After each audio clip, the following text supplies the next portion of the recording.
I absolutely love hearing from the players, and we're going to see how they handle themselves against Stixxay and Aframu. Hello, ladies and gentlemen. I'm Trevor Quickshot Henry, joined by Sam, Kobe Hartman Kensler, and Martin DeFicio Lunga, as we're about to jump into this best of 5. Listen, let's quickly touch on side choices. CLG as the higher seed elected blue, games 1, 3, and 5.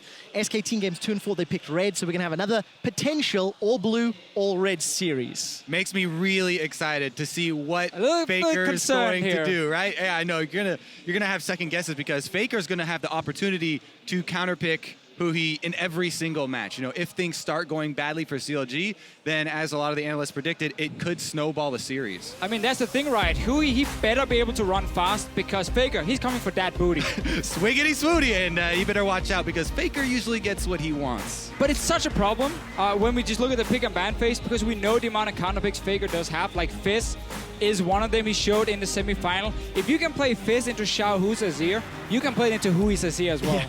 No surprise here, they're targeting Huhi right off the bat. Now, one of the things that went into CLG's choice of blue side every time here is that they wanted to pick the blue champion as well. Ryze has been key for Huhi in all of their series. Aurelion Sol is the first target there from SKT, though. So what do SKT do? Are they willing to ban it, or will Faker play one of those counter picks that we've talked about? You can see Alistair Siva, Maokai, the bans from CLG. Yeah, so with the last ban, CLG is kind of telling SKT, we removed their first pick top option, so now Ryze has to be a ban, and that's why SKT is banning it. Otherwise, you know, they could have left it open, given it for free over to CLG, and only get 2 picks without the same value as a Maokai. And I think this Echo first pick is the correct choice because Darshan needs a good matchup in the top lane. Yeah, I think the only thing he does need to correct, yesterday when we were casting their game versus Flash Wolves, there were multiple points where me and Cripple were like, Darshan should know at this point that he has to play safer because there is a 3-0 Kindred on the map, and he was punished. Karsa did a really good job of asserting pressure and getting Darshan behind. And I really like how we see these adaptations between series. Ezreal coming into the playoffs, we're not looking to be the most contested AD carry, but then during the series we saw these AD carries saying, you know what, we actually want to have a very safe choice in the bottom lane where our support can start roaming. That choice is Ezreal. This is like the LCK final where both the Tigers and SKT wanted that Ezreal pick because then it opens up your support to start roaming around. And of course for Bang and Wolf, changing that playstyle a little from being over-aggressive in the group stage to being a little bit more controlled, a little safer during the semi-final earlier this week. Analog Gaming got 20 seconds to lock in their picks. Where are they targeting? Echo mid coming in. Surprising in a way. Shown very early, because they want to make sure that Sean can actually take the Poppy top, and obviously they saw the Azir, so they felt like, okay, this is going to be the matchup we take. Exactly. The Maokai is banned, so they want to take away the third of those top 3 triumvirate of the top lanes. The only thing is that Trundle has been the lane bully that comes in and tries to break up those 3, stealing the stats of the tanks up on the top side. And this is still a flex pick for SKT. Obviously can still be moved down to Very support possible. if needed. Nautilus is an option up top lane if you want a pure tank against the Poppy. But this is again one of the big questions we had. What can Huhi blind pick? Technically in this one they had a flex pick, so he wasn't completely blind. He saw the Azir, he could now take the Echo into it, but that's still a very, very hard champion to play. It is, and it's a champion that plays into sort of a style that Huhi's tried to adapt to multiple mid lane champions, where he presses the lane, tries to shove out the wave, and get multiple early backs. It is a style that can be punished with jungle pressure towards the mid lane, and that's why this Elise is also a pretty important pick here for me for SKT, signaling that Blank actually wants to go for a lot of early ganks instead of opting into that hard farming, which has been prevalent. We have seen so many Kindreds, Nidalees, and so on in this tournament, but this is an Elise now coming in as the first choice. And it's because SKT has decided it's not about what Blank can do as a carry. It's about what he can do for his lanes. And he's playing a more supportive utility jungler, and wow. The Nami is locked in. Are we back in Season 3 or anything here? Ranged supports are a thing. The moment Alistair's banned away, we're just not seeing anything. So, Nami, Kobe, what do you think of that? One of the biggest surprises to everyone was that at this tournament, the entire world started following the North American support pool, sort of defining the meta. Now Wolf is taking it one step further and saying, Aframu, I see your Sona, we're trying too hard to make new Nami. picks happen right here. I feel like Sona yesterday, now the Nami as well. Hey, the Sona worked. It did work. It was a good pick into Karma, which was the reason, So, obviously, Aframu As a picked it. former Nami main, is Nami a good pick into Soraka? No, I actually don't think so. Because Nami is built around either you play a passive sustain lane, or you try and play with an AD carry who can outtrade the enemy AD carry, and you set up these picks with bubbles.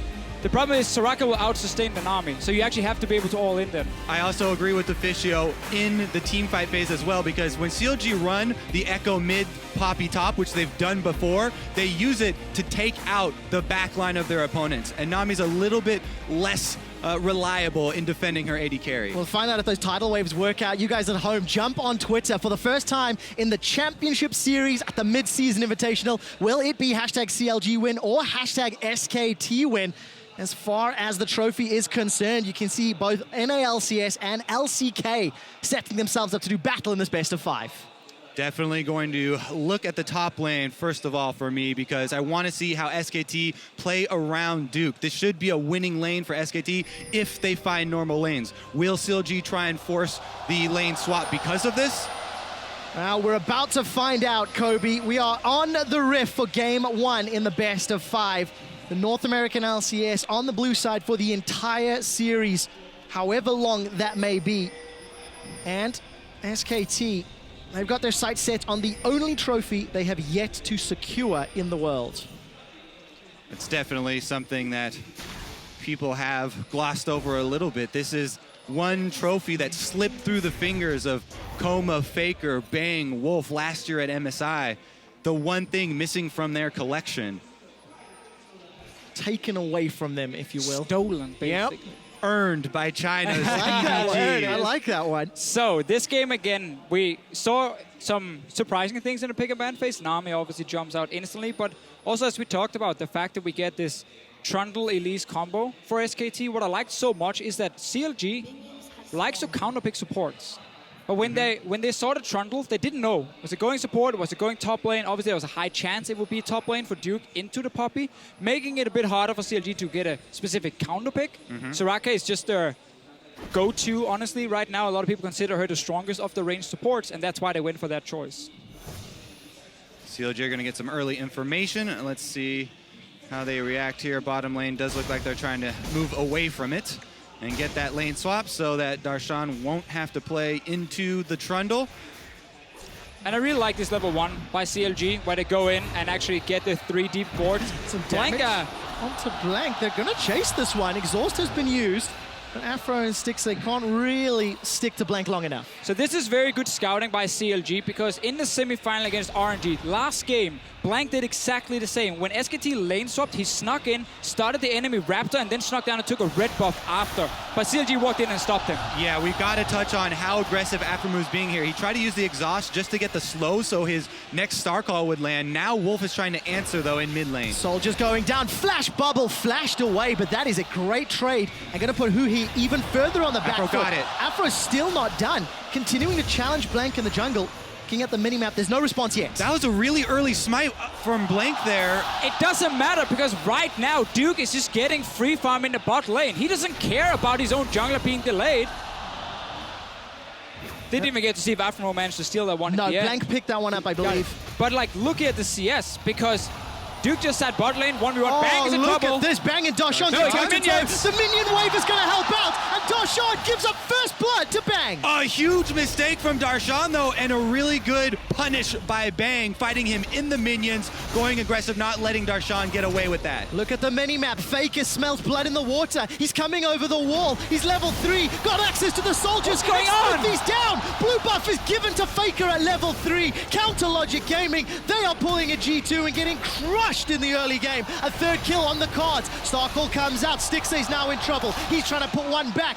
3rd kill picked up for SKT, and Stixay, he's sticking around. Gentlemen, there's an early teleport. This one will be completed by Huhi as he joins the lane. Everything goes wrong for CLG. Disaster strikes, mistakes, unforced errors from them, and then really strong punish from SKT. They move right in to clean up all this gold. Honestly, that was one of the most unnecessary starts I've ever seen to a BO5. All across the map. If you're CLG, you qualified to this final by beating Flash Wolves in team fights. You said yesterday, after the games, we can battle SKT late game. We can fight them in these late game fights and we can win them. Why do you then go into the first game and go crazy, honestly, from level 1. Over chasing, trying to steal away buffs, trying to 1v1 in a massive minion wave top as well. Backfires horribly, Deficio. But if there was a game to try something crazy, it is game 1 in a best of 5. And CLG are down 1,700 gold already. Everybody's been talking about the mental state of the players going into these best of 5s. And CLG's been so outspoken and confident in their interviews, talking about respecting their opponents, not fearing them. The jitters seem to have found them. Early on in the series does not bode well. I just think so many things were going on that the communication suddenly became almost impossible. Because like, Aframu is communicating that he's trying to harass the enemy jungler. Suddenly he gets a call from bottom lane, oh, this Trundle is just pushing me in, he's just getting a free farm. Dashawn goes aggressive up top, and like everything just seemed really, really messed up, honestly. And you suddenly lose 3 kills. Now the ball is in SKT's court. They have such a strong early lead now. We're gonna look for Blank to use this Elise, get the vision down, and try and continue the punish here. Pretty much all lanes sitting in very good spots here for SKT. And let's just talk about what just happened here like a minute ago, because everyone went into the lanes, no more fighting. We had, obviously, Dashawn pushing up top lane. Instantly, as he sees Duke teleport, he leaves the top lane. He does not want to play that 1v1. It's definitely not against a double longsword Trundle already. So he had to leave, meaning SKT got a chance to push out the lanes. Blank is in the jungle.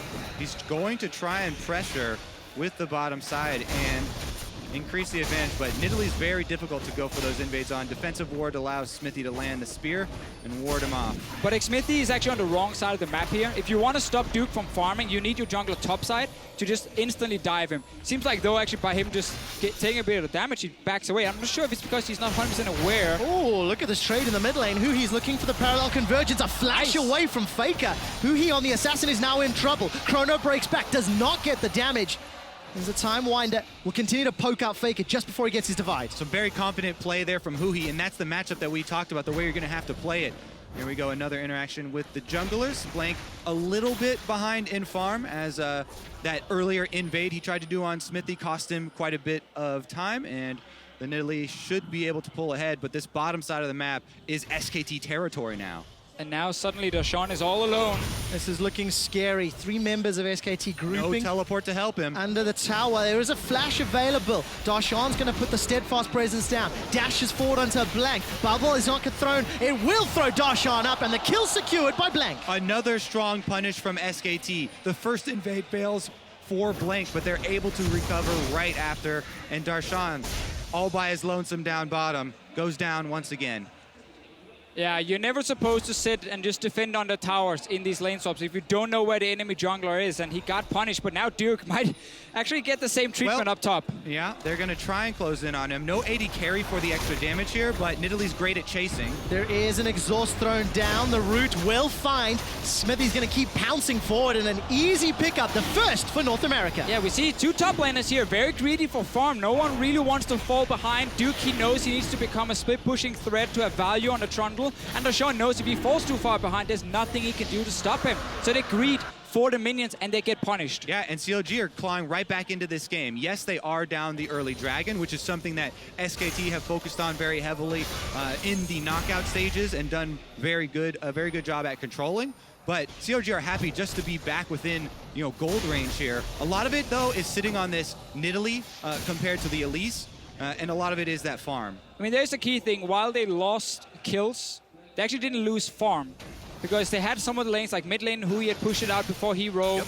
Obviously, we had Stixie just sitting bot lane as well, farming. So they actually managed to stay even or slightly ahead in CS, and obviously Xmithy getting a lot of farm as well. And of course, how early in the game, the value of the kill, the gold given over, not quite as crucial. CLG with the tower advantage have actually temporarily taken the gold lead, though that bottom tower will go over with just a breath of air the next time Bang pushes it in. It is a good sign for the mentality of the CLG players. And this is one reason why they said that they actually wanted to face SKT rather than RNG, because our SKT are a little bit less aggressive in the early game, less punishing for them. And that was something Except that for the 3 that was, well, see, that was a lot of unforced errors from, yes. From CLG. CLG have no one to blame for that but themselves. I guess this tower falling down, the minion line will Conga its way in. 2 auto attacks should be all it takes, and bang, with the help of Wolf, secures tower number 1. Only a 300 gold lead, so despite that early start, it's Darshan that's up 20 CS over Duke's Trundle and 2 levels. The wave was pushing away from Duke when he died. That's why he tried to walk in and push it out and got ganked. So he actually ended up losing even more, and Darshan just been able to pick up the entire wave, and you can see how Duke is very afraid to get close enough. And look at this challenge again in the jungle. Smithy lands a good spear onto Blank, but the Brambleback will reset. He's lost his patience and returned to the pit. SKT are not done yet. They pulled in Faker, and Smithy will secure the buff as up top, Darshan is getting bullied. The Trundle is knocked away by the verdict, and Duke, with that subjugate, wins the 1v1. First time Duke gets any vision on where CLG is on the map, and then he can start pushing out the wave. Sadly for him, it took over a minute, and that is why he's so far behind. He needs this wave all the way into tower, so it bounces back, and he can start picking up more. Flash is ready for him, teleport is ready for both top laners, and Hui is always looking to try and land that stun. Playing it very aggressively, and you got to commend him for playing that melee assassin matchup into Faker. Talk about getting sight of the junglers. Having sight of this Elise is very important for CLG. They do not have it now, but Smithy is going for a blind invade while Hui is recalling. Blank was able to just pull that red buff just out of range of the Javelin toss. We've crossed it over the 10-minute mark. Looking at the minimap, some very defensive wards in that red buff area from CLG. Expected with the tower being down and the amount of pressure that Blank has put in this area of the map. You can just see that vision toggle as SKT got a couple of wards, going to spot out Stixxay returning to that lane. Yeah, definitely want to keep track of those wards, especially the ones that get a little bit deeper on the sides of the lanes where the outer turrets have gone down, because CLG do have that extra teleport in the mid lane. If Hui is able to play it aggressively and shove up that wave, CLG might look to try and pinch their movement. And one thing SKT always puts a lot of focus on is warding up the river. Take control of the river, because that means your mid laner can often play very aggressive. He can see both sides of the map. He knows he's not getting ganked. The enemy team suddenly don't know if a jungler is hiding there, so they're afraid to do anything. But in this game, because of all the crazy early fighting and CLG being able to push the waves back, they actually haven't really secured anything on the side of SKT, and that allows Hui to play aggressive, which he needs to in this lane. Yeah, it was honestly an impressive recovery for the time being from CLG. They still have to be very worried about the late game Faker Azir.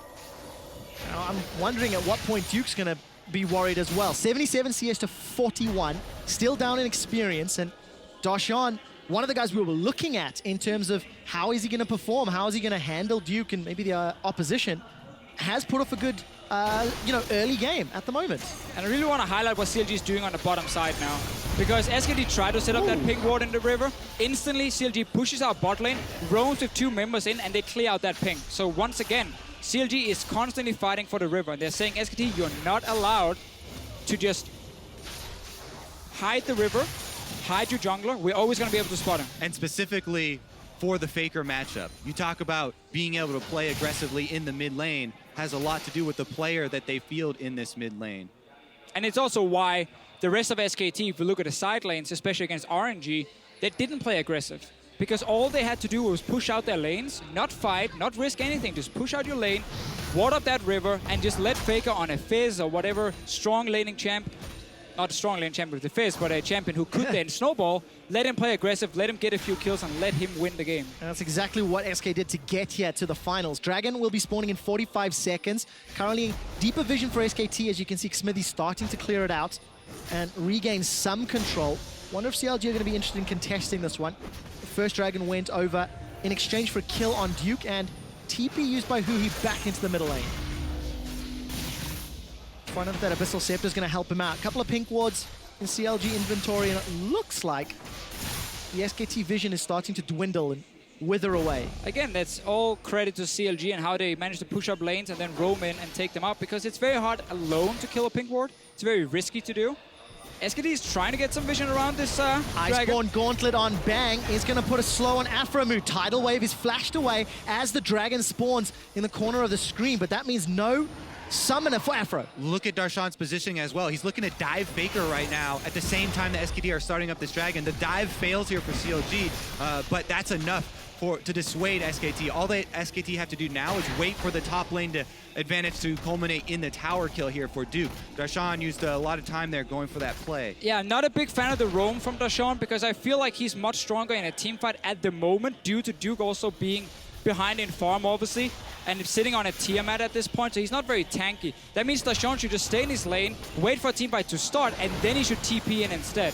Well, they haven't got the opportunity just yet. The mid tower is secured by CLG, 2 towers to 1. Duke was pushed away from that top lane, and the Dragon has not been started. Stixxay gets chunked down by Bang's combo, but as it stands, CLG come away temporarily with the advantage. SKT closing in as well. You can tell they're working on the vision around this Dragon. Want to get number 2 for themselves to start stacking that up. And I think that CLG forfeit this one. Yeah, no contest at all. CLG will be content with the global gold, content with the objective of the tower. Yeah. And of course, Darshan has gone toe-to-toe. I mean, he's still plus 35. You know, who he was down in CS a little while ago, but has been able to balance that one out. And Xmithy's farming well. I mean, you got to give credit to CLG for keeping the CS numbers up, keeping the gold up to go toe-to-toe with SKT. Yeah, Yep. Definitely working through those early game jitters. And who he gonna get the Azir turret gold as well on top of it. Takes a lot, yeah, exactly. Takes a lot of poke. You know, you lose a little bit of map control with your mid laner getting chunked out so heavily like that, with who he not having sustain. I think it's quite a good sign to see Xmithy hitting some of these spears, by the way. Just because when we saw him play in Italy yesterday, the pre-15, pre-20-minute spears from Fog of War, from the sides, actually were not finding their targets. And we've seen a number of those invades from Blank being punished somewhat. This time around, Blank is going to enlist the help of the Rift Herald. Smithy's going to pounce away. He is surrounded. Surrounded. 4 members of SKT. Smithy's on the wrong side. Flashes away, going to buy as much time as he can. Going to continue to get run down. This should be eventually a kill. Subjugate used to reduce some of the defenses here for Smithy. Pounce is still available. The crowd are watching. Bush is going to help out. Every Get the single speed. one Smithy's hits. going to keep chasing, but there's simply too much to handle. Slow comes down from Wolf. It's not finished yet. The tower dive finally secures the kill. But what can CLG do? The answer is not much. Exactly. The key part of this chase, usually when you see someone running an entire team around the map like that, the rest of the team is in a position to try and punish. But CLG on both mid and bottom had their waves pushed in. So Stixxay is trying his best right now to get that up to the bottom turret, and Darshan's delaying with the ultimate here from Poppy. And Stixxay should be able to get the bot tower here because Duke has to run all the way down to defend it down. No, he's not going to be there in time. So yeah, you give away 1 kill. For now, though, you traded for a tower. SKT has to be able to get top tower as well. Yeah, that red buff on Lucian helping a lot there. True damage on the turret. And they're going to be able to get more global gold. It will be a trade here. Yeah, it should be the tower secured shortly. Blank, I thought for a moment, might be looking to set something up, but Afro's the one that's in trouble. Parallel convergence comes down. Faker chunks out Afro. He's not going to be able to survive, and Darshan now forced to flash away. Xmithy's pulled in as some backup, and the 2 members of CLG trying to thwart a further push. Yeah, they see a low mana Ezreal here, and they want to try and continue, but it is dangerous. Look at Huhi in the river. If SKT pick the wrong path out, there could be threat, but Huhi's not going to be able to find anything yet. They're pinging Faker. He's going to go for the 1v1. Not going to find the stun. Faker smells something fishy and decides to back away. The rest of CLG seem content to try to get some deep vision at least. So in the end, SKT gets tower on top lane, gets the kill, of course, on Afro. Problem about these lane swaps and the range supports is they become very, very low level very quickly. And Soraka is so squishy, you see Faker just instantly jumping him, killing him. Obviously, this game had a bit of everything. We had a lane swap, then we had standard lane, then we had another lane swap, and we kind of kept dancing around. But look at Afro, he's obviously extremely squishy. Yeah, Faker knows it. And we talked about the value of the deep wards here. Afro just getting a little bit too risky here. They wanted to try and turn this, it looks like, because he immediately exhausts, but Faker's able to get the kill, get the summoner spell, and get out. And extend that lead even further. 2-0-1, Riley's complete, Nash is complete, plus 25 CS. I mean, Faker's already 2 items on one of the most game-changing mid laners available in the current meta. Right, and normally against Azir, you want to play side lanes because he's stuck in the mid lane and you don't want to run straight into him. So you want to play around him on the map. Problem for CLG is the fact that there's a Trundle in the game who will beat the Poppy in the split push with also a Hydra build. So it's very, very, very split push focused from Duke. CLG is not going to win that unless they send the Echo here to try and kill him. Yep, who he's going to go aggressive here for the trade. That's the one. A lot of That's damage. Duke has already used Subjugate, healing up, but is in trouble. Chrono Break goes backward. Who he realizes he's actually bitten off more than he can chew. And Duke's able to force him away, trading ultimates. Well, obviously, yeah, Hui is built to face an AP champion, and now he walks up to a physical damage dealer with the Abyssal Scepter that does nothing. Wave clear, very important there. 6A burning the Lucian ultimate. Level 11 on that calling, so it is level 2. The other thing, though, you mentioned the Azir and the power he brings to the team fights. Also, Blank on the Elise has built the early Aegis, which does provide a decent amount of defense versus Huhi and Smithy. Blank actually likes to go ban off command on Elise, gives a bit of AP, some cooldown reduction, and of course... Whoa! Always double teleports well. deep, but CLG are coming in. Oh, What happened? What happened? I was looking at you, and you were like, Darshan "Oh." canceled it. See, you see where Huhi is, Deficio? Oh, I see Darshan it. was also channeling teleport, but they canceled it. Plan aborted for CLG there. You got me all hyped. I was looking at you and you started yelling. Got very excited as well, but obviously nothing happens in the play. And both teleports down. SKT will have a minor advantage with Duke's TP still up. We've talked about that Duke into Poppy matchup. Darshan's already got the QSS. Much debated in terms of that top lane Trundle and why it fell out of popularity, at least in the LCK. I mean, he's back right now. QSS We're not in the LCK, so we'll see. We'll see what impact that QSS will have. Darshan actually uses the Verdict to try and defend this red buff. And we're 20 minutes into the game. Oh, red buff stolen. So cheeky from Bang. CLG, you've seen it before. NL did the same yesterday. Yep. And of course, just to reiterate, 20 seconds until the next dragon spawns, even on gold, despite a 6-1 kill deficit. And SKT just down that single tower. And just to jump on your QSS point there, it is still the right item choice against Trundle. The problem is, it doesn't really help you stop him from split pushing. He just won't kill you as easily. Like, he will still push you down, he will out-sustain you, and he will force you to defend on the tower. And then obviously for a team fight, he will become a little bit weaker because he can't just ulti you straight away and then keep getting all these lovely stats. So it is the correct choice, but he will still be a split pushing monster, even against the QSS. Yep, meanwhile, SKT continuing with the standard game plan for them here. Stacking up those dragons. They're very confident in having control and keeping control of that area as their team fight gets better and better. The game right now for CLG is teetering on an edge. They would have to make some big moves here. They still have the gold to win a team fight. They just have to land some crucial silences with the Soraka there. Well, that's why these teleports and the use they just had before where they had to cancel it is so massive, because the way for them to win this game is by sitting in side lanes with the double TP and then obviously push out both lanes as much as they can and then TP into flank against the Azir. Exactly. The way I was talking about, CLG loves to play the Poppy Echo double pick is annihilating one threat from the back line of the enemy team. Bang, though, fending them off from all sides here. Yeah, it's hard to find an opportunity to flank when Bang hits every single Iceborne-empowered Mystic shot. Taking a look at the itemization, though, Huhi has a 21-minute Rod of Ages. So CLG looking to buy some time to stack that up. Outer turret drops in the mid lane. Tidal Wave will split CLG, and Stixay will be forced back from the Emperor's Divide. Teleport comes down from Duke. The first victim of the fight is Smithy as he's dropped down by Bang. Stixay forced to defend and dashes away with the relentless pursuit. Two-shot barrage almost kills Afro. Oh, pretty big here for SKT, and they want to continue the pressure, but Huhi's coming in from the side. There's no one stunned up by the convergence, and with no TP for Huhi, he wasn't able to join quickly enough. SKT get the kill, they get the tower, and they get away. That was such a big moment for SKT. Now they have so much control. All outers are down. They have the dragon stacking in their favor. They have a very strong team fight they can rely upon. The only thing now that they really have to keep in mind is the teleport for Darshan and looking for that flank you were talking about. Yeah, and that's again the problem. Everything we have seen the last 2 minutes starts with that teleport being cancelled from CLG, because now suddenly SKT can siege.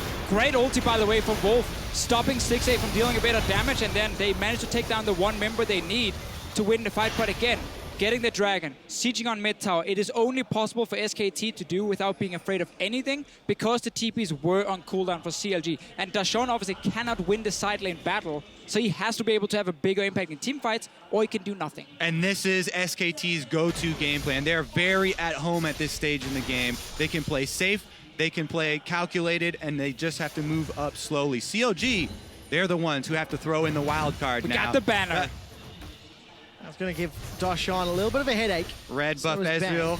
Pretty annoying to deal with, but Darshan's Oh, he going gets to the TP TP. away. True shot barrage won't even matter. But another time, cooldown blown and that opportunity to flank, that opportunity to get behind SKT is diminished. So now the only thing CLG can do is put Huhi in the lane with Duke, because Duke won't have teleport for quite a while, and Huhi will very soon. And Huhi, all he can do is just try and wave clear it. Don't try and fight 1v1 against Duke. Wave clear it, and then TP in and try and 4v5 against SKT. But that requires SK Telecom now to start being more aggressive and like push further past the river. They don't have to. They can literally just set up the Baron, play a bit passive, and wait for that TP from Duke. Definitely agree. And SKT, as you can see now, they're doing such a good job of clearing out all the vision. Yeah, play Plus, safe. for CLG, it's heartbreaking that the teleport that's more impactful is the flank teleport from Poppy. The Echo teleport is a big tool for them. It's just a little bit less reliable. We'll have to find out if Hui can make it work. It is available, and Hui's pushing up that bottom lane very aggressively. As the rest of SKT, they group up. Afro's caught! The Fangs sink in! And Blank is on a killing spree, 3-0. Culling forced to defend the tower. Stixay has to flash away just from the Faker soldiers. And now you can play aggressive because it is Huhi in an empty lane on the bottom side. So SKT is saying it's okay, he can maybe take a tower. We keep Duke on our top side at first. We create one pick because, again, the Soraka can't really roam. And then suddenly we can push in, and we don't care about Echo staying bottom lane. SKT do not care at all. The inhibitor will be dropping. It's just a few more autos. The hammer comes down from Darshan. He's found an opportunity. Push bang against the wall, and Faker's going to look for one before he goes down. The Barrel Exhaust is not going to be available, and Faker tries to get away. The shield comes out from Darshan, and the inhibitor stays standing. That is a gigantic swing for CLG. What can they do with the 40 seconds of time? Time Winder from Huhi will not tag anyone, and CLG have just bought some breathing room. They're still down in gold. They're still down in control. Might be going straight towards the Baron here for CLG. Problem is there's still 4 members alive. Duke is on his way, level 14 on his trundle. Might be the only move for CLG though. As we said, yeah, CLG have to come up with an unexpected play here and catch someone by surprise. Duke may be that man. Subjugate is available, going to start healing him up. The rest of SKT peel away. Tidal Wave is not available, and Huhi takes Wolf down. That's the first for Huhi this game. 30 seconds without the SKT support. CLG, they're going to commit to the Baron. The mid laner is going to have to walk from base as well. Faker not going to be able to join. CLG forcing this one hard. And Hui's looking for the fight, being chunked down from Bang. Has not got a flash available. Cocoon lands, but it won't matter. CLG peeled away from Baron, and Bang is low. He's got no mana. It's a kill for CLG. They might be turning it around. A defensive flash from Duke as CLG. They continue to pressure SKT. Every time we see CLG get down here at MSI, they go back to the... Oh, never mind. Oh, Smithy's in trouble. They go back to what? Looking for a kill. But well, they need to go back to base is what they need to do. There it is. You need to go back to base. And gentlemen, I just want to remind you, the first time CLG faced SKT, they won off a Baron call. They won after challenging SKT in that area. And CLG, they claw back some life. And again, every time we see one of these exciting moves from CLG, we have to remember that you have to keep your calm about you. The baby steps to get back into the game. CLG right here, take another one as they take down Bang. Obviously, CLG would have loved to pick up the Baron, but it's very difficult this early on in the game with still members alive from SKT. So they just keep baiting it. Force SKT to come stop them, then they can engage, get a few kills. Faker! Oh, Faker might be in trouble! He's down! Smithy's picked up the kill! They turn their attention to Wolf, and will be sending him back to the fountain. It's a hammer for the kill! The surprise plays, Deficio! CLG, now they've got control. Can they force another Baron? There's a pink ward inside. That's all they have to get rid of. Definitely some real damage threats left up for SKT, though. And they're going to turn their attention to Bang! Bang is in trouble, forced to flash over the wall. He's going to look to get chased. Smithy's trying to run. What goes up must go down, and killed as Blank is taken out. Another step for CLG, and they return to force the Baron. It's no longer baby steps right here. CLG, they're not running, and they're getting more and more. Baron dropping down 50%. Now Duke is the only man here. CLG need to time their stun. There's no steal threat from SKT. This is as good as CLG's unless there's an Ezreal steal. He doesn't have his ultimate. And Baron is secured. The crowd goes wild in Counter Logic Gaming. They play so well from behind. Every time I tell myself I'm going to have a calm CLG game, they make a miraculous comeback. Look at this play from Vision. This is something that SKT were doing in group stages to get themselves back on top. But CLG strike back. They know they had their backs against the walls, and they can't lose slowly. So they go for the big play over and over. And it's the kind of place you just do not expect if you're a team like SKT, who hides there right now. But the reason CLG could do it, because Dragon had just spawned. SKT were looking at 4th Dragon, thought everyone had recall, could set up a bit of vision.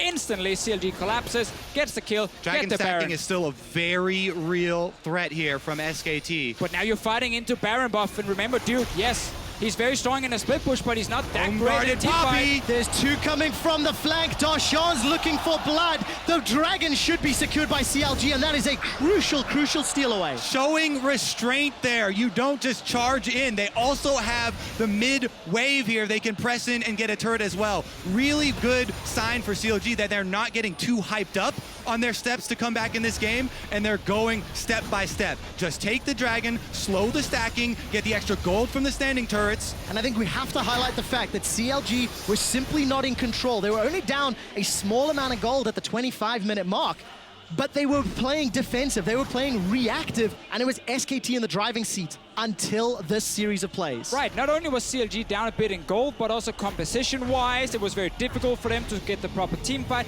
Had just used another teleport from Darshan as well, where they didn't get anything. So it looked very, very bad until SKT rushed down that mid lane. First guy got picked off, then we got all the Baron baits, and then the big play, obviously, when they catch Faker, knock him into the wall. Again and again, CLG showing up here at MSI.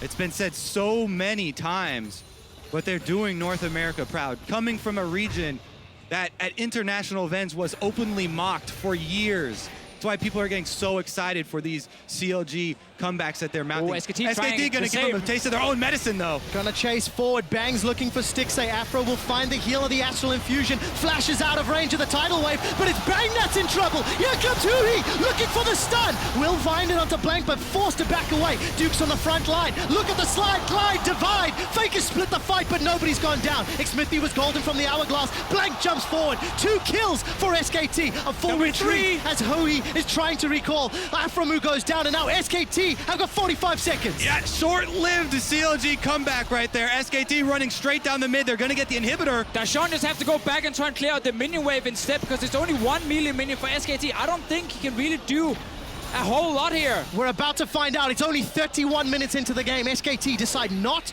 to risk the Nexus turrets. Instead, turn their attention onto Darshan. He's trying to pull the attention, the focus from SKT, and will survive a few more minutes. SKT realized they didn't have any minions at first, except for that one little guy, so they couldn't actually go for the double turrets. Would have been too risky. The all-in here from Bang. E forward, using the Blade of the Rune King, getting down all of the slows to try and force Stixay out of the fight, and then Hui gets stunned up and almost taken down there. Is able to ult back, but it takes him back to the teleport location. So he's not there, and it ends up being a 3 versus 5 for SKT where they clean up. It's very hard for an AP Echo to TP into these fights because can't survive long enough. When you TP in, exactly, you want to put up your W, get that massive stomp, but it takes time for it to charge up. So when he puts it there and jumps in, nothing really saves him other than jumping back to his ulti. That's why it's so difficult for him to assassinate anyone in the backline when he's teleporting in. And there's no hourglass for Hui yet. He's finally got that Rod of Ages stacked up, but needs that additional survivability if he's looking to engage. And we're going to be a long way away before that's wrapped up. Yeah, SKT are not going to let this one go easily. As we said before, this is the one trophy they are looking to add to their collection that's been missing. We talk about the redemption story of CLG so often, but SKT also had struggles this season, bringing in 2 new players. Darshan now going to try and find his way out and gets the escape off away from Faker. But yes, early in the season with the 2 new players, struggles for SKT as well. Truthfully, MSI 2016 is a good condensed version of the entire year for SKT. Starting off shaky, making mistakes, not being on the same page. Individual players not performing, but they show up when it matters. Darshan's the target, Flash is available for him, as is the verdict. Bubble throws him up into the air. 2,500 hit points. It's going to get burst away. Continues to back away using that QSS. Exactly. QSS won't be up for a team fight now if Trundle decides to target him, which he will. Unless he misclicks, but well, we assume. True enough. Probably not. Well, it wouldn't be the biggest. Darshan's waiting in the fountain right now with home guards, by the way. So there is a ward. He's teleporting now. Let's take a look.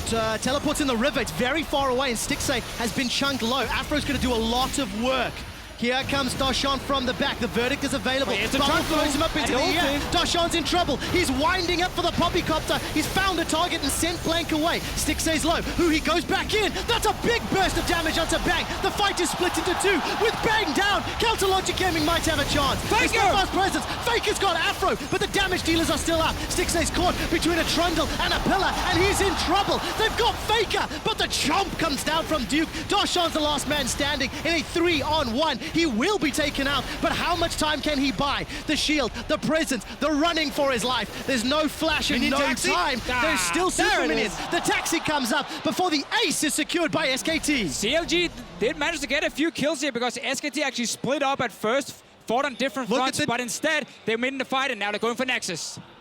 Nexus turret's already taking damage there and going down. Blank headed right in for it. They're gonna finish it, don't worry. Afro Moo's got 4 seconds. The Soraka by himself. The Soraka wave clear. What's it gonna be? Heal the Nexus. SKT set their sights on the Nexus, and in 35 minutes, strike one in the best of 5 against Counter Logic Gaming. Very, very classic SKT in the final fashion, I want to say, because game 1 always feels so close, and you're like, there's actually a chance they will lose this game. CLG came back in, they were even in goal, got the Baron, everything. But then we see SKT kind of slow it down, take the right team fight, finally not split up, win that team fight, and then they just kept going from there. You guys have mentioned it, game after game for SKT, but the caution that they end out these games with. Playing the numbers game, the high percentage play. I think just we saw a few things in the pick and ban phase, which we had some questions about. You know, what was he going to play now that Faker could always last pick a mid laner? He played the Echo, took it first, Flex picked it.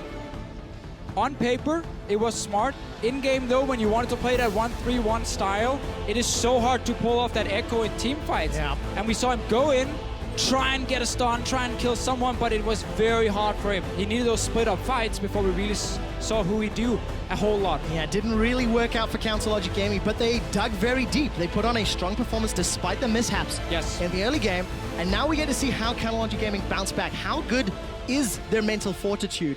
How likely are they to actually make the necessary adjustments in terms of play style coming into game 2, Kobe? Yeah, they have some very clear things to look at in the early game that they have to clean up. Yeah. That's going to be step 1 for them. SKT, though, showing why they're so heavily favored in this matchup and some pretty crisp execution there. Sure, but I think CLG did show that some of these good calls that can make late game can punish SKT. So I would just love to see CLG come in and say, guys, we don't need to rush anything in the early game. We can play a standard, slow-paced early game, because SKT likes to be very reactive. Fine, then let them be reactive. Don't be over-aggressive, get to this late-game stage, and then take the team fights. And technically speaking, CLG actually came out ahead during the early stage. They got some of the first towers. They had a gold lead for a little while. The mid-game picks that, really hurt them was a bit of a problem. So we'll have to find out how they're going to bounce back as they ready themselves for game 2. But SKT, we saw a glimpse of them walking backstage. Big smiles. There's jubilation on their faces, and they don't seem as stressed or as worried or bothered by the outcome of game 1. Yeah, CLG gave him a little mini heart attack in the mid-game there with some really good vision plays, but not quite enough to take it. Yeah, not in game 1. We're going to head over to the analyst desk to break down just how SKT picked up the W. Thank you very much, gentlemen. CLG giving SKT a little bit of a mini heart attack. Also gave us here on the desk a mini heart attack when we watched all of that unfold, and that's where we've got to start. The fact that the way that this game began, it went a lot longer and was a lot closer than it probably should have been. It was a really disappointing opening, right? Like, Darshan has been giving up first blood in a lot of games, and there's a giant minion wave. Why is he trying to 1v1 Bang up here? Yeah, and I always say, like, as the replay continues, and Afro actually put in a lot of work here, but then they overcommit to the play. Yeah, we missed the start where Afro had a really solid invade. Like, he puts Blank behind, and then we have to question CLG's decision-making, because in the Nidalee versus Elise matchup, you already outpace. Afro bought about 25-30 seconds that Xmithie could use to clean his entire jungle and then path to the top side, get the enemy jungle, and then help Darshan. Exactly. So all this pre-planning was there. It's like, no, we have to kill these guys right now or we lose the game. Because Xmithie started blue side. He could have cleared his red jungle and then done a late invade with a level advantage up there, and Darshan didn't have to give away the first blood. So, like, the level 1 theory at the very start of the theory was great. Fantastic. And then CLG made a bunch of mistakes. And I think that was just a microcosm for the whole game, because even in the draft phase, I loved the fact that CLG secured Soraka and Nidalee, because these two champions together ungate the healing of Soraka. She normally has to sacrifice health to heal people. Nidalee heals Soraka. Soraka gets to heal forever. Yeah. So when they went into these late game team fights and hard engaged over and over again, they didn't have to. And it was a game of things that CLG didn't have to do. The pick and ban actually tells you a lot about this series. A lot of people say red side always has counter pick. Why are we even like putting Hui on blue side? But in a lot of these games, red side isn't being used anymore for a mid lane counter pick. So that argument kind of falls flat. In addition, it tells you the approach these teams want to take. We see the early Azir Ezreal pickup from SKT, very scaling. It's almost a race of like, you want to be passive? I can be more passive than you on next rotation. And that's why we end up playing the Soraka matchup. The cool thing I like what CLG did is also, I think what they did against TSM in the finals is they steal both Echo and Poppy when Maokai is banned, for example, and they pinch the top lane champion pool that way, going also that for a very... said, though, Spawn, Yeah. he just jumps at the trundle, and... This is my problem with it, right? Is we've already seen RNG try and pinch Duke's champion pool quite extensively, and they like reduced it down to where they were playing Ryze top lane and things like this. And we've just seen that the double flex doesn't really work out in that favor, because when it does ultimately get to the team fighting, which MSI, like it or not, has resulted in, there's just a weakness there. So if you do it, you have to commit to your win conditions. I'm not saying it's a bad idea, but never team fights. Keep 1-3-1. You can't use your teleports offensively ever. It always has to be reactive when they group up on you. Yeah, but I do think they have a good team fight in terms of like, this is how CLG also won the series against TSM. They had Hui and Darshan with exquisite backline diving synergy, but it just never came to be because they fell behind for different reasons. I don't think this is necessarily a super bad team fight comp, especially if you factor in what Soraka can do with a silencing zone. Like, these three things combined can just blow up a single target. CLG needs to synergize as well, because if they overreach once, have one bad teleport, as we see in one of the later fights too, then they get punished. All right, well, we'll get to that. I do want to take a look at the fight that may have given SKT that mini heart attack. As we see CLG on your screens right here, the question of mentality will also play in as well, Jab, when we get further into it. But this is the play that really kind of allowed CLG back in the game. Exactly. Vision denial to a flash stun on Faker against the wall, and then 2 kills. And because they had the limitless healing we talked about, they could very easily pull into Baron. And like, that was the extension of after they'd already killed Faker once and got a couple kills at the Baron pit. So like, the way CLG was clawing back in this game made a lot of people hopeful, I'd imagine, because they made so many mistakes in this first game. And I do wonder, like they were saying on the caster desk, whether or not this is one of those times where SKT kind of softballs a little bit in the first game, doesn't do the optimal strategy, plays a little sloppy, and then closes out. Because CLG's not going to feel good about all the mistakes they made. I really do think that play encapsulates why it's so hard to set up at MSI, because teams give you no chance to set up your vision the way they would in domestic tournaments right now. As soon as they see anyone enters that brush, they don't have actually much vision of the rest of the team, as you saw it there, but they just pull the trigger and go onto the mid lane and take out a key target. And I really think that, this is something that CLG learned off the RNG squad when they were punishing them on bot lane turret. If you can just go generate that first pick, like, the rest of the map then opens up and you can make the next step quite easily towards your game plan. And now we have to push forward to the final fight of the game, in which CLG does make another error. You talk about TPs and being able to set up those flanks. Well, here they are, Darshan TPing very far back into the river after Stixxay takes a huge amount of chunk at the beginning of this fight. He's desperately trying to clear this wave while CLG is setting up for a TP play anyways. Why don't you let the wave hit the tower? You want them to walk forward and bait them. He walks into 2 or 3 soldiers, and then Darshan is now exposed because the biggest counter to a flank is Nami ulti one way and then engage on the other side of the flank. Really well executed by SKT overall here, but if you look at how close the fight ends, that major mistake at the start, this could have been a good opening, a good fight for CLG, but they overstep a little bit too early. Decisiveness has been one of CLG's greatest strengths here, and they heavily decided to go in on that fight, but they needed to be able to pull back when Stixxay took 90% of his health, and Darshan's flank was spotted out by the pink ward that SKT had in their flanks. Like, that was an example of how SKT properly wards their flanks before a fight. The poke was great, and then the fact that CLG fully committed when they didn't have to was the game. Yeah, and I have to say, I liked and I enjoyed watching Wolf play Nami. He was very aware of his surroundings, always had a good bubble ready. The fact that you can disengage, with this tidal wave, even if your backline gets dove by this Echo Poppy, and you can slow down whoever's following up. Combine that with the Azir. Nami Azir, really good zone in team fights. I mean, SKT on your screens here, jump in, Spawn. I just love the fact that SKT, like, they're the one team in the world that can pick non-engage and you still think they will win team fights, because they pressure certain objectives and then kite back with things like Nami, the Trundle, even the Azir, like, so flawlessly, and they leave themselves these big windows where they can be aggressive on neutrals, like, or turrets or something like that, but then still bait you into the team fight. So they are one of the few teams in the world that that can pick non-engage and still play teamfighting comps because you can't really pull them around the map all that much. Well, a very unexpected way to get to an expected result in Game 1 here. Coming up, we'll see if Korea's SKT will extend their lead or if North America's Counterlogic Gaming can get the series to game, or can get a game of the series in Game 2. Don't go anywhere. We'll be right back. We are on the rift, Game 1 in the best. Jesus. English is... We are on the rift for Game 1 in the best of 5. Duke just sat bot lane, 1v1 Bang is in look trouble. at this, Bang and Dashon go minions. The minion wave is going to help out, and Dashon gives up first blood. Faker's going to look for one before he goes down. The Barret exhaust is not going to be available, and Faker tries to get away. The shield comes out from Dashon, and the inhibitor stays standing. W. 101. Go, nice, go. Fucking good shit, baby. No pass. Dude, drag it. Dude, bam. Nice, go. I'm dashing. Nice. Bam. Look at the slide, glide, divide. Faker split the fight, but nobody's gone down. Xmithy was golden from the hourglass. Blank jumps forward. 2 kills for SKT. SKT set their sights on the Nexus, and in 35 minutes, strike 1